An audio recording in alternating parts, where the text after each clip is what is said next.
let's bring back the focus on the strained India-Canada ties. Now, India has issued a stern response and said, oppose giving political space to extremism on the Canadian Parliament, observing a moment of silence for Hardeep Nijjar. While Canada has now accepted the Kanishk delay and is giving half-hearted measures, the situation does not seem to be improving or even be on the path of progress in that regard. Recently, Gurpatwant Singh Pannu's video has gone viral, where he has issued a threat against all Air India flights that are going to fly on 23rd of June this year. This video was reportedly made during an event at Sari Gurdwara and was meant to commemorate the anniversary of the assassination of Hardeep Singh Nijjar, who is a known Khalistani terrorist. Let's start this conversation and understand the crux of it amidst all these fast-paced developments that have been taking place in the last one entire week. Ambassador Manju Seth, if she's with... Okay, before I go to Ambassador Manju Seth, I'm going to start with Pathikrit Pain. And Pathikrit, these series of developments have taken place, and it's disturbing to know that the Canadian Parliament puts a terrorist that has been designated by India, Hardeep Singh Nijjar, in such high regard that they are making him out to be a hero. Then, after the Indian High Commission, the Consulate has announced that there is going to be a memorial service that is going to be held on 23rd of June, which is tomorrow, in memory of the 329 people who died in the Kanishk bombing. There is, a tepid response comes from the Royal Canadian Mounted Police that this investigation is ongoing and every measure is going to take to put the perpetrators behind bars and justice be given to the families who lost their loved ones in this terror attack. Now we also see parallelly that there is Gurpatwant Singh Pannu, whose video has been released, and there is a similar warning that has been shared, what happened in 1985. Now this man goes about in Gurdwaras and says that please do not board the Air India flights on the 23rd of June because your life is in danger. How should we interpret it all? And why is it that the Canadian government still not take action against terrorist elements like Gurpatwant Singh Pannu and other Khalistani extremists and terrorists that are residing in their country? Not to mention even United States of America has not taken any strong concrete action against Gurpatwant Singh Pannu, who it now, under the garb of saying we do not know about the whereabouts of this man, despite the red corner notices, despite the number of demands that have been made by India to extradite him. So first and foremost, number one is this, the definition of terrorism that the West gives is a farce. Anything that hits the Western interest is called terrorism. If it happens anywhere else, if other countries are suffering, then they will only judge if it benefits the Western countries or not. If it benefits, they will not call it terrorism. So let's understand, they have weaponized terrorism for dealing with other countries. Number two, we will be missing the woods for the trees if we look at it and presume only that Canada is acting in unison and Trudeau is merely doing it for the NDP for the upcoming election. The whole of Five Eye Alliance works in unison together, and they have used many of those elements which are secessionist in nature, which have been designated as terrorists in India. They use them to create problem for India. Now let's understand why they do what they do. They want a pliable India. They want an India which will not have an independent foreign policy. They want an India which will only be a consumer market. They want an India which will go for war as and when they want us to go, like Ukraine. And they don't want us to be an Atmanirbhar and a resilient economy which will decide whom to take oil from, which we decide on our own, or which manufactures vaccines on its own, or which talks about Atmanirbharta. As we approach towards a $5 trillion economy by 2027 and almost a $10 trillion economy before 2034, Megha, mark my word, in every way, not just on issues of terrorism, in every way, as we have seen during this election, also allegations of foreign interference, they will try to pin us down, they will create wedges between communities. They will try to create wedges between castes. They will try to create wedges between North and South. They will create differences on the basis of class, race, religion, racism, everything. So this is an ulterior motive. And let me tell you, this is not the first time. We must understand Yugoslavia was balkanized, broken down without a single bullet being fired initially. And then the war happened. This is how Soviet Union was disintegrated. So they have a problem with a rising India. They would rather prefer an India in chaos, externally stable but internally in chaos. They would rather prefer an India which is so chaotic and so much in problem that the best brains go to US and other Western countries and create wealth for them. We will keep on facing it till the time we start, reciprocating in the right way. Right. I don't know how we can. And till the time, Megha, we have tech sovereignty, we have our own social media organizations, or we create separate laws for these organizations, asking them to create subsidiary in India before they operate. This interference is very dangerous, Megha, because it is an adversary which will at the same time come and shake hands with you. Yeah. They will invest in your country, they will create jobs, and at the same time, they will do things which are against the larger interest of your country. So it is easier to deal with, a known adversary. And mind you, Ambassador Manju said, how should India tackle this? We've tried to tackle it. We have been stern in the past. It has not yielded results. Now, suspending ties with Canada, is that the solution? Cutting down on the Canadian envoys who are living over here in India, is that going to be the resolution? Once again, suspending visas for Canadian nationals to come to India, is that going to be a solution? No, absolutely, you're right, Megha. Such actions we have already taken. We've already cut down the diplomats. We've already cut down issuing of visas to people. But that is not really the final solution. I think we have to work, as very rightly mentioned by Pathikrit, this is the Five Eyes kind of agenda also at play in the background somewhere.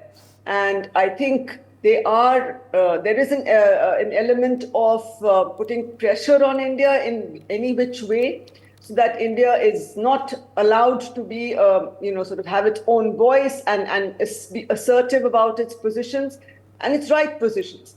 And similarly, if you see what Canada is doing, Canada is, again, it is, though the ruling Trudeau government is very dependent on the so-called Khalistani. I don't know if I should call them Khalistani, but they are supporters of Khalistanis. There's no such place as Khalistan. And so these elements who want a separate Khalistan, they are pressurizing the Trudeau government to a large extent. And this 1 minute silence for Nijar, against whom, mind you, they're frozen his assets. He was on the no-fly list.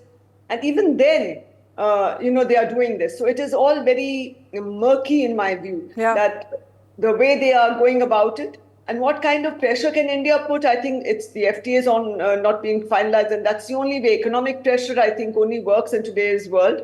And also to increase our own economic strength, our own heft, and our own manufacturing, our own tech, high tech and innovations. There was a report just yesterday I was reading where I think the US has said that India, or somebody has said that India, doesn't have much of, any independent tech research and innovation. China has already gone up, has already taken a big step forward, and that is a little, they feel threatened by that. But as regards India, it is all in chaos. So I think kind of sort of statements are also an attempt to put down India and to hold it down, and to keep it, pliant in some ways. And the only way increase our own heft. Yeah, General Dwivedi, how do we tackle this, and why are we not able to get the United Nations, other international agencies and organizations that have been taking the Palestine issue at the highest level? There have been resolutions after resolutions, proposals that are heard on an urgent basis, and votes are taken. Is this issue not as important? Well, Megha, I think we need to understand both internal and the larger dynamics. First and foremost, Canadian government observing 1 minute silence to commemorate or the memory of a terrorist Niger is very unusual, and I think it's bizarre. It shows that to what extent a nation can go down to serve its own political interest at the cost of bilateral relations with a very important country. Having said that, we need to go into the internal dynamics first. See, Canadian government is highly dependent upon people like Jagmeet Dhaliwal because they are the ones due to whom this government is in power. And Jagmeet Dhaliwal and kind have deep nexus with the pro-Khalistan movement, especially in India, and they are the ones who jockey their own interest. And therefore, this internal dynamics is one constraint or compulsion due to which Trudeau has to toe the larger interest of Khalistanis. Second comes the external dimension. Well, externally, these five countries or the Five Eyes, well, they have certain common agenda. But I wish to highlight one very important factor, and that is the lobbies of Pakistanis, lobbies of Chinese that are at play in these countries. And these lobbies have very strong tentacles. And therefore, we need to address how the lobby system works in Western countries, especially you take Canada or you take US. And these lobbyists also need to be singled out. Third point is that, well, these are diplomatic issues and they have to be handled diplomatically, but as brought out by Ambassador Manju, that it's the economy which hurts the most. Because the moment your economic interests are hurt, your whole internal dynamics goes into a spin. And that's what the Chinese are able to exploit. Because Chinese are able to maneuver their clout because of their economic engagement with the Western world, may it be US, may it be Canada. So I think the lesson for us that we need to increase our comprehensive national power, our clout, and no, that's right, that technologically China is far ahead than India because they invest about 2.5% of GDP in research, whereas we do only about 0.8%. I think these are the areas we need to address. My final point is when a country is reliant, when country can engage the other countries with firm position of strength, that's where the diplomacy works, because after all, diplomacy is how you position yourself, and I think India needs to position itself strongly, and for that we have to work in all directions. Surinder Singh Lali, one point just keeps irking the country about how there have been extradition demands that have been made multiple number of times to Canada and to United States of America, and particularly with regards to Gurpatwant Singh Pannun. Now, on one hand, the United States says that they cannot trace this man. On the other, he is seen freely flying between US and Canada. The last, public address, the last public seeing that has happened, sighting of this person has happened, is in Surrey, where he is holding this public rally and warning people not to take the Air India flight on 23rd, as if there is going to be a repeat of the Kanishka bombing that took place 40 years ago. Thank you, Megha. It's a pleasure and honor for me to be here. And let me start by a silence of 2 seconds for the death of principle, morality, rationality, and prudence that tends to be prevailing in the Canadian elected dispensation. Yes. Let me take the bull by the horns. You started the program by saying the crux of it. The crux of it is that be it be Pannun or be it be Niger, they are assets of the deep state or the intelligence agencies. You just spoke about that threat. This is the second time you've done it, not the third time about blowing Air India. Air India is part of Star Alliance. There are 26 airlines in it, but also includes, Swiss, Air New Zealand, Lufthansa, and United. Yes. Can you imagine the Americans are so conveniently quiet on it because this is part of code share? So why is there no case registered and not even any investigation done on these kind of threats? So they are part of it. Number 2 is, Jake Sullivan was in India. I think there was, again, a lot more than what meets the eye. He's a national security advisor. and he came on supposedly to speak on issues of intelligence and development, but I don't think it was that. It was after we chose not to sign the Ukraine communique. He was simply here to exert more pressure because the entire you look at the timing on when Nikhil Gupta gets landed in New York City and Jake Sullivan lands in New Delhi. Yes. New York Times, and I'm just going to make two quotes here now. New York Times quote opens. New York Times says, "Man accused in plot to assassinate Sikh separatist pleads not guilty, quote close." Now, are the Americans a party to encouraging somebody who talks about dismemberment of India? Isn't that common elementary sense, but they're conveniently quiet? So the crux of the matter is they're all behind the scene. And the last bit, the lawyer for Nikhil Gupta, Mr. Char Brao, says, and I quote, "Background and details will develop that may cast government allegations into an entirely different new light," quote close. Even Mr. Nikhil Gupta's attorney is saying that if baat nikle to badi dur tak jayegi, because end of the day is, I mean, if America tries to bring this into more light, it's going to make them look bad too, because Canada is just a wingman. I mean, yeah. Trudeau's just a I agree with you. wingman. He's a little proxy master in front of the. He was pushed with this information while America was behind the scene trying to control while the G20 or the G7. So it's I don't want to mince words. I think it's the American deep state which is using their wingman to try and control the new India, which chooses to become a strategic partner and not an ally, because they want us to inherit their problems. They want us to fight their wars. And as we have such a nimble and a deft foreign minister and Mr. Modi's dispensation, which stands clarified, we will deal with whoever we want to deal with, because our 1.4 billion people are supreme. Our energy requirements are supreme. Our geographical requirements are supreme. So thus far, it's a proxy war which is going on between India and America, where they're trying to, every book and every trick in the book, so that we toe their line. And thus far, we have not been, and I don't think we will. Okay, Thank you, Megha. All right. Pathikrit, why don't we take actions that are stern? I feel the response that has come from the External Affairs Ministry is 2 days too late over the Niger issue being taken up in the parliament, and he was being eulogized and being made a hero out of. And as was mentioned by Surinder Singh Lali, when the National Security Advisor of the United States of America comes to India, he meets our security advisor. Why can't similar action be taken by India to send our security advisor and visit United States of America or visit Canada to send a stern message? So, Megha, as I mentioned, first of all, I strongly admire what Laliji said, strongly agree with him. First and foremost, it's a very curious world, strange world. You have to live with them, you have to deal with them, and you have to also be careful about them. That's the issue.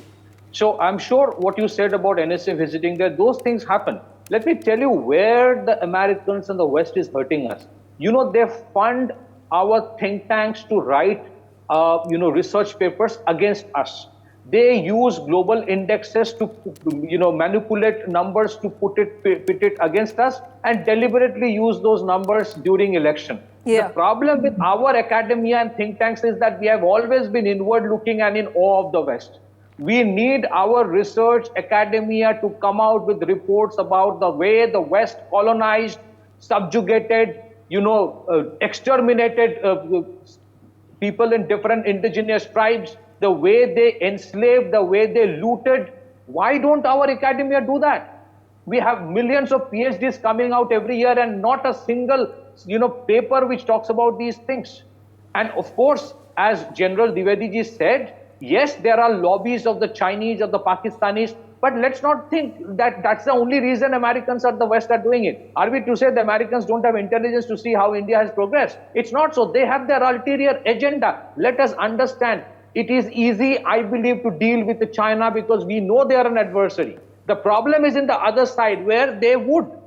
I'll tell you, tomorrow you come out with I want a strong law in this country where all the tech media giants based in West Coast should have a subsidiary in India when they operate, whether it's a Google or a YouTube, and make them divest 26% to an Indian company, the way it happens in Middle East. If you want to open a company, 51% 50% goes to the Middle East, some person in the Middle Eastern country. Yeah.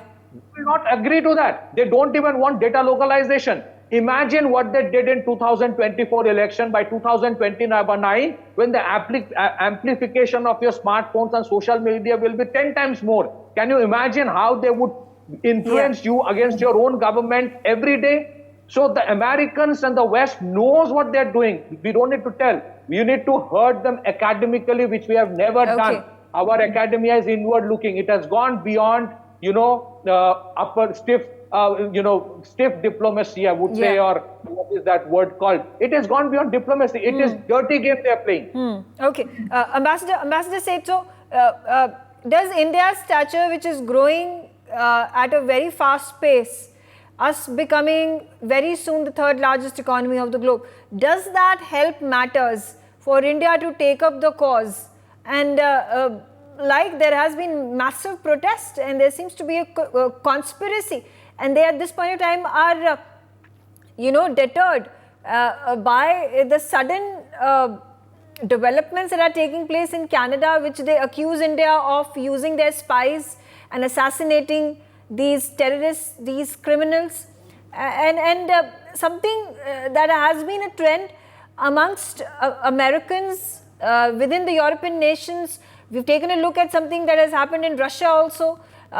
Something similar takes place in Israel. So are they at this point of time perturbed that how can India, a third world nation, can utilize or this is an allegation that has been made, can utilize its resources to target individuals, to target criminals and terrorists in their territories?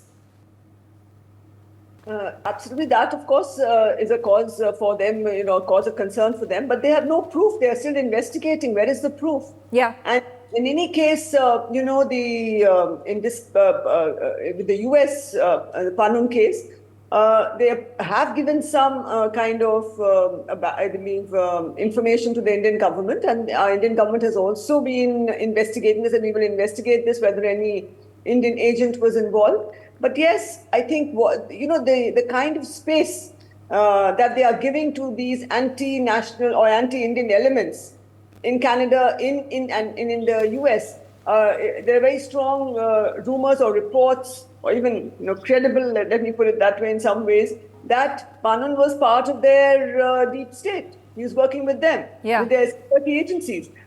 So if that is the case, very rightly, I think it was Pratikrit who said that that they are using all these anti-national elements in their own interest, to promote their own interests. Every country is well within its rights to promote its interests, but if this promoting of self-interest is also harming the interests of a strategic partner with whom they want to do a strategic, relationship they want to establish, I think that really needs to be, they need to rethink about their approach and not India like the other, sort of countries that they have been dealing with before. Okay, and all right. For more such videos, subscribe to the NewsX YouTube channel, hit the bell icon.